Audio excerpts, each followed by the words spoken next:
Salut à tous et bienvenue dans ce premier podcast des promenades à pépère. Celui-ci aura lieu en 2 épisodes. Je vais me faire une joie de vous raconter ma petite aventure pour finalement atterrir chez Videmotard. Alors comment ça s'est passé, les émotions que j'ai vécues, tout ça vous allez le savoir dès maintenant, c'est parti. Alors ça y est, j'ai atteint un palier dans mon évolution. Je fais partie de Videmotard. Merde. Je suis heureux, je dis pas, mais c'est pour de vrai. Voilà comment j'étais quand on m'a annoncé la bonne nouvelle. À vrai dire, je n'en reviens toujours pas. C'est vrai quoi. Videmotard, je connais depuis un petit moment et comme tous ceux qui les suivent, j'adhère carrément. Mais revenons-en au commencement. À l'époque, je reçois une photo de Sigalou grimé en gonze avec sa Vestrom en train de la laver. C'est la cousine de ma femme qui m'envoie ça avec la notation « Qu'est-ce que tu fous encore ?» Moi, je lui réponds « Super !» Le gars, c'est même pas moi. Mais c'est vrai que ça aurait pu. Et c'est vrai ça aurait pu. J'ai donc envoyé un message à Sigalou avec ma tronche en photo et le commentaire suivant. À skip, on est sosie. Il répondra, par gentillesse. Bref, j'ai donc commencé à le suivre depuis cette époque. Le prof, avignonnais de souche, exilé en Ardèche par amour, puis délocalisé à la capitale. Le speech m'emmerde un peu, car moi, la capitale, je m'en fous royal. Mais les histoires et la façon de raconter me plaisent bien. J'accrocherais surtout aux vidéos, trouvant le son et l'image bien plus excitants. J'avais comme une envie d'être pote avec le type et de me mettre moi aussi dans les chemins, dans la mouise, rentrer avec une crève démente et des sacoches trouées, mais surtout une banane jusqu'aux oreilles, un côté Joe Bartim en trame de fond. Je découvrirai d'ailleurs par la suite la foultitude de créateurs vidéo présents sur YouTube. Quelque temps après, à force de traîner sur cette plateforme vidéo, je commence à me dire que ce que font les gars, vu le nombre de vues et de likes, ils se cassent pas vraiment la tête. Je parle pas de VDM, un peu de respect. Et la petite idée de me lancer traverse mon esprit.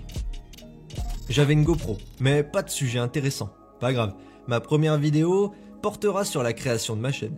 Le pourquoi. Résultat, me voici lancé dans mon histoire youtubesque. C'est pas un compte où le mec buzz et devient riche, mais un apprentissage sur différents plans. D'abord le montage, puis le cadrage, et aussi une envie de me défier pour intéresser l'audimat, tout en autodidacte, mais en me renseignant. Mais attends, il y a un gars que je suis sur YouTube et qui peut peut-être m'aider. C'est ainsi que je me suis mis à poser quelques questions à Sigalou, qui m'a toujours répondu avec gentillesse. Par la suite, j'ai continué à faire mon petit bonhomme de chemin, tâtant de la création de tout style, du motovlog à la vie d'un produit facecam en passant par un très court métrage. Le but étant de m'amuser un max avec mes caméras et mon logiciel, un peu dans le genre des gosses en maternelle avec les cubes de différentes formes et couleurs. Puis un jour, en faisant mes courses au petit carrefour à côté de chez moi...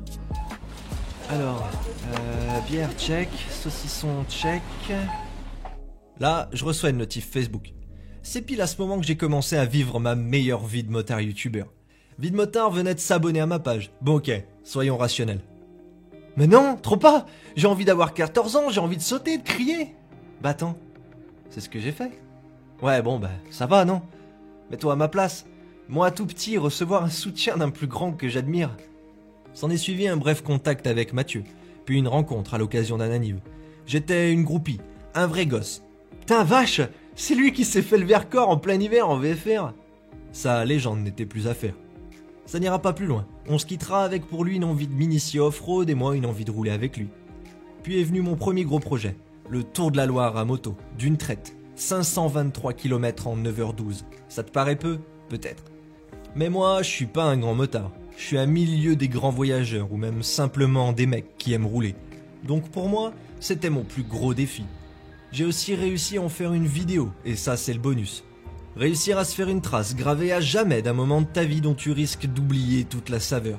Là, ce moment. C'est ça. C'est exactement pour ça que je crée mes vidéos. C'est aussi une chance. Grâce à ça, je n'oublierai jamais les lieux, le plaisir de l'instant, la beauté du monde en dehors de mon casque. Car à force de faire des trajets quotidiennement identiques, je me suis perdu derrière ma visière, hermétique au reste du monde. Ce voyage express et chronométré, bon, j'abuse. Mais je souhaitais pas visiter, simplement me prouver que je pouvais faire ce parcours d'un coup d'un seul.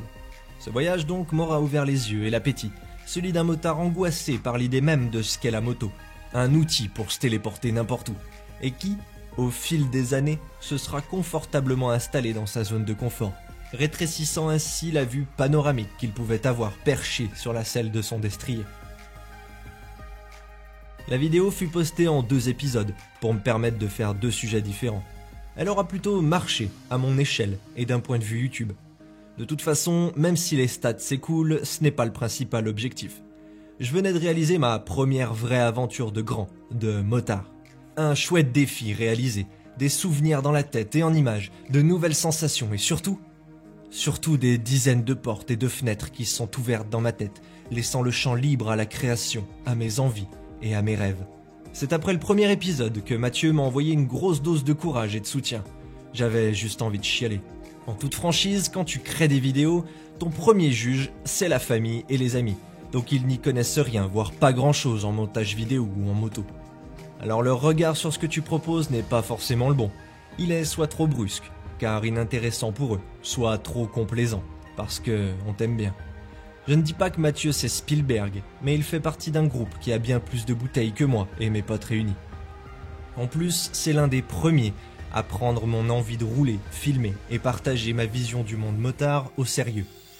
Du coup, son avis m'a vraiment touché. C'est con à dire, je sais, mais mon histoire venait tout juste de débuter, moi qui croyais que j'avais déjà atteint mon max en qualité et en développement. Voilà, le premier épisode de mon premier podcast est fini. Je t'invite à rester à l'écoute, sans jeu de mots, pour pouvoir accéder au 2e épisode. Si ça t'a plu, merci de me le faire savoir, ce serait super sympa. Je te fais des bisous et je te dis à la prochaine. Ciao.